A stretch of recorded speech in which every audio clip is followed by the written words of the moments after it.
Hallelujah. परमेश्वर का धन्यवाद करते हैं एक बार फिर से अच्छे सुंदर समय के लिए। और मैं आप सभी का हमारे जयवंत मिनिस्ट्री बाजपुर के यूट्यूब चैनल पर मैं आप सबों का दिल से हार्दिक स्वागत करता हूँ। प्रियो, उम्मीद करता हूँ आप एकदम ठीक होंगे, परमेश्वर की सामर्थ और उसके अनुग्रह में बने होंगे। आज मैं परमेश्वर के वचन के द्वारा एक ऐसी घटना का जिक्र करने वाला हूँ जिसको सुनने के बाद में कि आपको ऐसा लगेगा कि जो परमेश्वर के सेवकों के ऊपर, प्रभु के दासों के ऊपर जो अत्याचार हो रहा है वो बहुत ही ज्यादा गंभीर एक समस्या है। आज मैं आपको एक बात बता देना चाहता हूं कि एक प्रभु के सेवक को बहुत सारे लोगों ने मिलकर के बेरहमी से मारा, इतना बेरहमी से मारा कि बहुत सारे लोग इस घटना को देख करके हैरान थे कि आखिर ये क्यों हुआ। आज मैं आप सबों के सामने उस घटना का जिक्र करने वाला हूं कि एक प्रभु के सेवक को इतना बेरहमी से मारना, क्या ये इस बात को दिखाता है कि इंसान सच में परमेश्वर के प्रेम को भूल गया है? क्या उसे जरा सा भी अंदेशा नहीं, जरा सा भी उसे ये पता नहीं है कि वो किस तरीके से अपनी जिंदगी को जीता है, कि उसके बाद उसके परिवार भी है। लोगों को इन सारी बातों से कोई लेना देना नहीं होता है। उन्हें तो सिर्फ एक चीज दिखाई देती है, वो है अपनी जाति और अपना धर्म, जिसको वो सोचते हैं कि ये खतरे में है, तो इसकी वजह से हमें इस व्यक्ति को जान से मार देना चाहिए। आज मैं एक ऐसे ही जबरदस्त प्रभु के एक ऐसे सेवक के बारे में आपको बताना चाहता हूं जिसको लोगों ने मिलकर के बेरहमी से मारा। और इतना ही नहीं कि सिर्फ मारा ही हो, बल्कि मारने की जो सजा दी गई उसे, वो बहुत ही ज्यादा खतरनाक थी। उस प्रकार से उसे मारा गया जैसा कि बाइबल में लिखा हुआ है कि उसे क्या किया गया। जैसे हमारी बाइबल में लिखा हुआ है कि लोगों को उस समय पर पत्थरवाह करके मार दिया जाता था, ऐसे ही प्रभु के सेवक को पत्थरों से मारा गया। पत्थरों से कूट कूट के, कुचल कुचल करके उसको मारा गया। ऐसी घटना का आज मैं जिक्र करना चाहता हूं आप सबों के सामने। प्रियो, इससे पहले कि मैं उस घटना का जिक्र करूं, मैं आप सबों के सामने परमेश्वर के एक वचन को शेयर करना चाहता हूं जिसके विषय में बाइबल हमें ऐसा बताती है कि सच में कि हमारे लिए ये बहुत जरूरी है कि हम प्रभु के साथ रह करके दुख उठाएं। प्रियो, आज मेरे साथ में प्रभु के वचन को निकालेंगे दूसरा तीमुथियुस की पत्री और उसका 2 अध्याय। यहां पर हम इस बात को जानेंगे कि प्रभु का वचन क्या कहता है, क्या सिखाता है हमें। दूसरा तीमुथियुस की पत्री उसका 2 अध्याय और उसके 1 वचन से क्या लिखा है, आप वचन के ऊपर बहुत अच्छे से गौर करें, इसको समझने का प्रयास करें, ताकि आपके अंदर परमेश्वर के राज्य की सुसमाचार की उन्नति करने का एक बड़ा बोझ आज आपको वचन के द्वारा मिलने पाए, ताकि आप परमेश्वर के वचन को बड़े बोझ के साथ लोगों के बीच में पहुंचा सकें। जी हाँ, आइए हम लोग वचन को पढ़ते हैं। इसलिए हे मेरे पुत्र, तू उस अनुग्रह से जो मसीह यीशु में है बलवन्त हो जा, और जो बातें तूने बहुत से गवाहों के सामने मुझसे सुनी हैं उन्हें विश्वासी मनुष्यों को सौंप दे, और जो दूसरों को भी सिखाने के योग्य हो। प्रभु का वचन यहाँ पर कहता है, प्रभु का दास संत पौलुस अपने प्रिय आत्मिक पुत्र को ये बात कहता है, तीमुथियुस को ये संदेश देता है, और पर्सनली उसे लेटर लिखा जाता है, और उसे लेटर लिखने के माध्यम से उसे ये बताया जाता है कि हे मेरे पुत्र, तू उस अनुग्रह से जो मसीह यीशु में है बलवन्त हो जा, परमेश्वर के अनुग्रह में और भी ज्यादा बलवन्त हो जा, शक्तिशाली हो जा, ताकतवर हो जा, ताकि तू उन दिनों का सामना कर सके जो बहुत जल्द तेरे ऊपर आने वाले हैं, या बहुत जल्द लोगों के बीच में तुझे उन सब प्रकार की ताड़नाओं से होकर के गुजरना पड़ेगा। अगर तू सब प्रकार का दुख को सहन कर सकता है, तो इससे पहले कि तू दुख को सहन करे, उससे पहले कि तू परमेश्वर की आत्मा में इतना मजबूत हो जा, इतना बलवंत हो जा कि जब वो दुख का समय तेरे पास में आए तब तू उसे सहन कर सके, तू उसे अपनी जिंदगी में ला करके ये कह सके कि जब तक मैं जीऊंगा प्रभु के लिए जीऊंगा। यहां पर इसी बात को बोला गया है कि जो बातें तूने बहुत से गवाहों के सामने मुझसे सुनी और सीखी हैं, तू उनका पालन करता आया है। और अब एक काम और कर कि जो तेरे लोग हैं, जो कलीसिया में विश्वासी लोग हैं, ये बातें उन्हें भी सौंप दे ताकि वो दूसरों को सिखा सके। आज मैं प्रभु यीशु मसीह का दास आप सबों को ये बात बता देना चाहता हूं कि जो दुख हमारी जिंदगी में बीते हैं, मैंने एक वीडियो में पहले ही आपको इस बात को बताया था कि 2018 और 19 में हमारे जयवंत कलीसिया के ऊपर भारी सताव आया था, और हमने उस सताव को ऐसे सामना किया कि विरोधी लोग हमारे, जब मैं किराए के कमरे पे रहा करता था, तो उस समय पर पूरी तरीके से हम लोग अपने किराए के कमरे में, मैं अपनी कलीसिया को लगाता था, संगति करता था, वहां पर हम लोग प्रार्थना कर रहे थे, तो वहां पर कुछ असामाजिक तत्व के लोग जो असंवैधानिक कार्य करते हैं, जो संविधान के खिलाफ में कार्य करते हैं, जो अशांति फैलाने का काम करते हैं, जो वायलेंस का काम करते हैं, वो लोग वहां पर लाठी डंडे लेकर के आए और सब प्रकार की गाली गलौज किया और सब प्रकार की ताड़नाएं देने की कोशिश की। लेकिन मैं और मेरी टीम के बच्चे और एक मेरे सहायक और मेरे असिस्टेंट पास्टर, वो मेरे साथ में थे और हम सब साथ में थे, जिसमें कि मेरी पूरी टीम और असिस्टेंट पास्टर और एक दो विश्वासी थे। हम वहां पर घुटने टेक करके प्रार्थना कर रहे थे और प्रभु से यही प्रार्थना कर रहे थे कि प्रभु यदि तेरी मर्जी है तो हमारी पीठ पर डंडे पड़े, यदि तू अभी नहीं चाहता है तो उसे अब दूर कीजिए। प्रभु ने प्रार्थना का जवाब हमें हाँ और आमीन में दिया, सही तरीके से दिया। विरोधी वहां से चले गए। पड़ोसी लोग जो अन्य धर्म के थे, जैसे कि मुस्लिम समाज से थे, कुछ हिंदू समाज से थे, उन्होंने हमारे साथ खड़े होकर के हमारा साथ दिया। परमेश्वर ने उनके मन में काम किया और वो लोग वहां से क्या हो गए, चले गए। उन लोगों ने आकर के उनको धमकाया कि तुम लोग कैसे एक व्यक्ति के ऊपर ऐसे अत्याचार कर सकते हो। हम प्रार्थना कर रहे थे, लेकिन प्रभु ने अन्य समाज के हमारे बुजुर्गों को परमेश्वर ने इस्तेमाल किया, उनके माध्यम से उन विरोधियों को भगा दिया।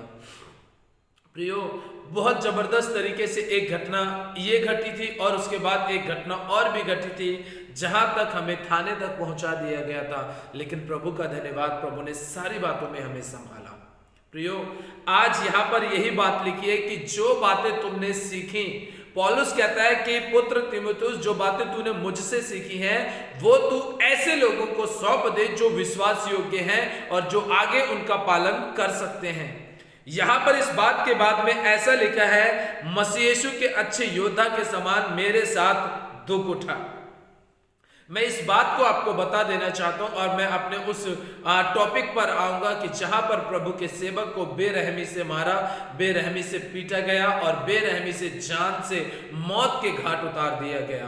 आज मैं उस घटना को आपके सामने बताना चाहूंगा और हो सकता है कि मैं बहुत सारी चीजों को आपको समझाने की कोशिश करूं कि प्रभु का आत्मा मुझे अगुवाई जरूर करेगा। तो इसलिए लिखा है यहाँ पे, अच्छे योद्धा के समान, मसीह यीशु के अच्छे योद्धा के समान मेरे साथ दुख उठा।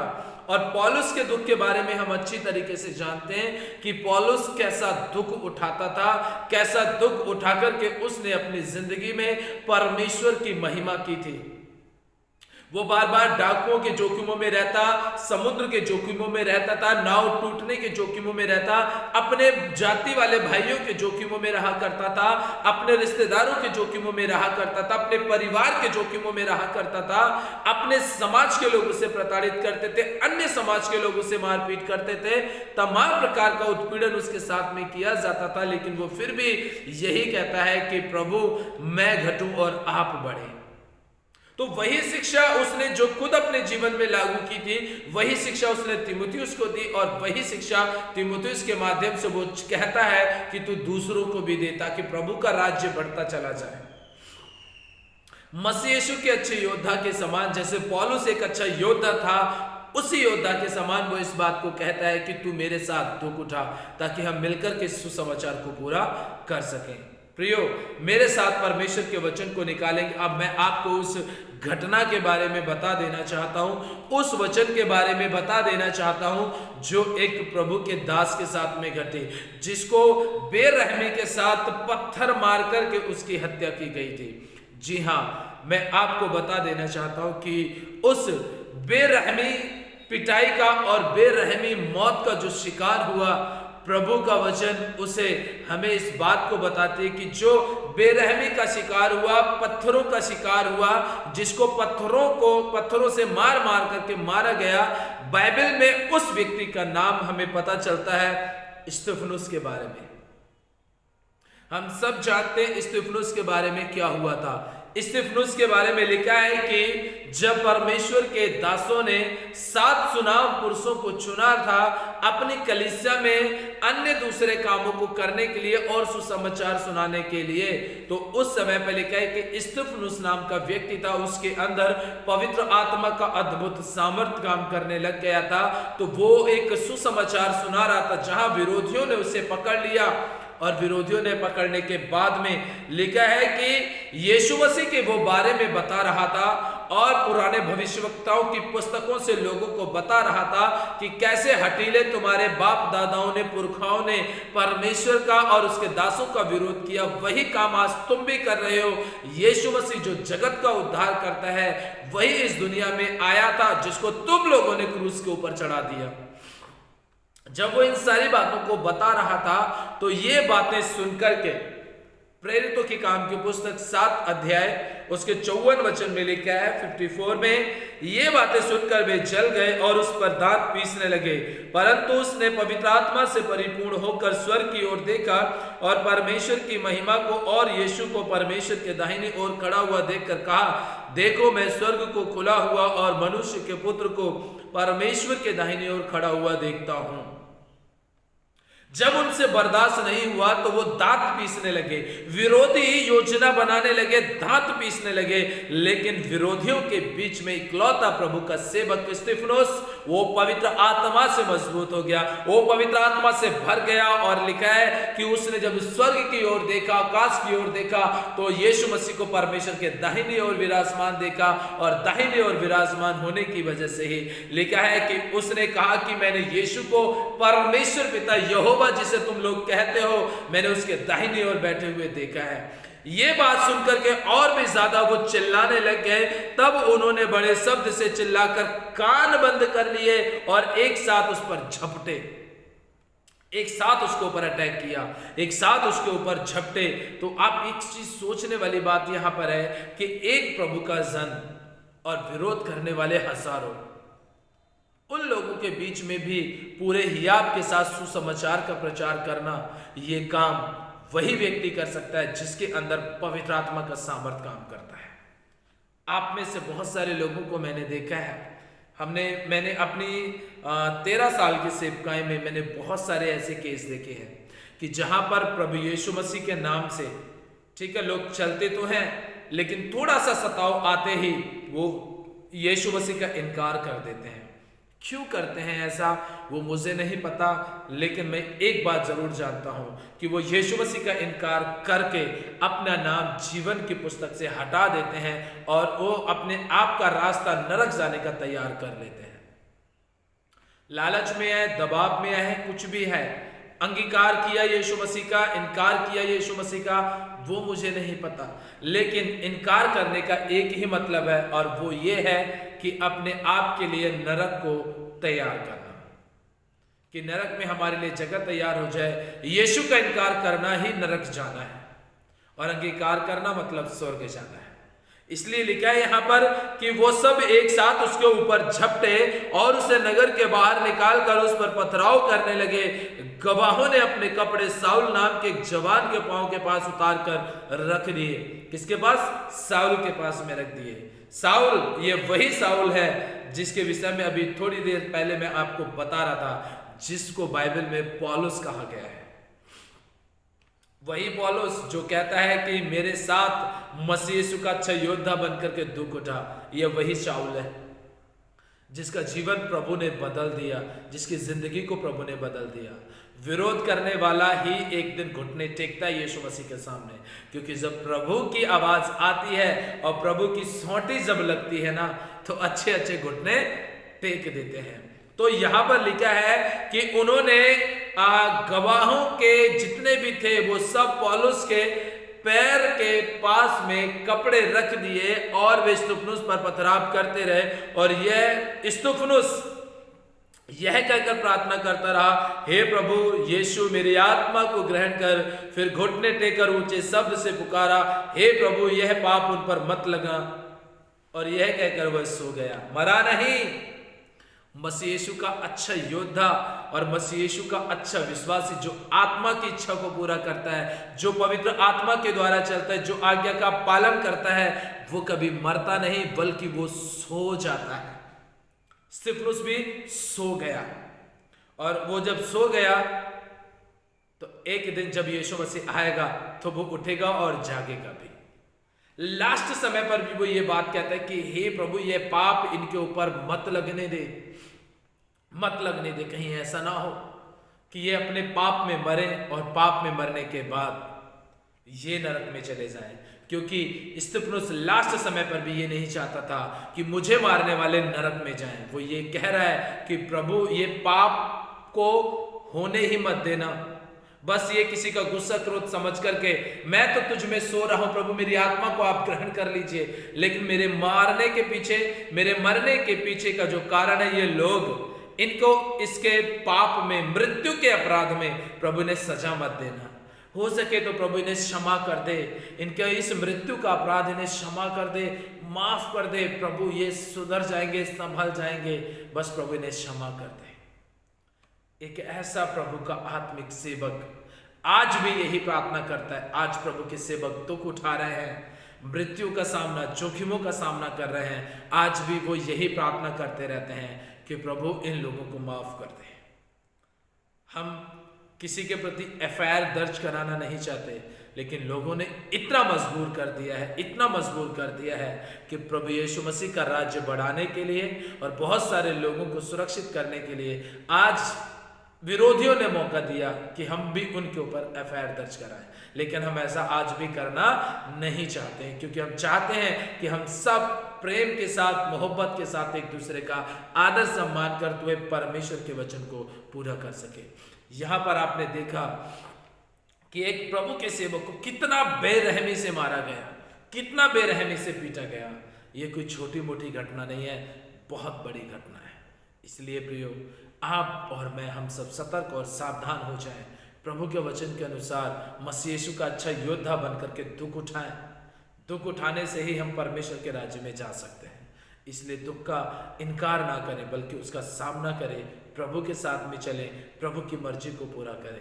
इसलिए यदि ये संदेश आपको अच्छा लगा है तो आप दूसरों तक इसे शेयर करें, साझा करें, और हमारे जयवंत मिनिस्ट्री बाजपुर के यूट्यूब चैनल को जरूर सब्सक्राइब करें। हम फिर दोबारा एक नए वीडियो के साथ आपके बीच में उपस्थित होंगे। प्रियो, पिछले मैंने 3-4 दिन से कोई वीडियो नहीं डाली, उसका कारण ये था कि हम 2-3 दिन के एक सेमिनार में थे, जहां पर हम बिल्कुल भी फ्री नहीं थे, और एक बहुत बड़ा हमारा सेमिनार था जिसमें हम लोग शामिल हुए थे। तो उसकी वजह से हम आप तक परमेश्वर का वचन नहीं पहुंचा पाए। लेकिन मेरे हिसाब से पवित्र आत्मा की अगुवाई में जो आज का संदेश है वो बहुत ही पावरफुल है। इसलिए आप अगले सुसमाचार को सुनने तक अपना और अपने परिवार का ध्यान रखिएगा। प्रभु आप सबों को आशीष दे। सभी को दिल से प्यार भरे शब्दों में जय मसीह की।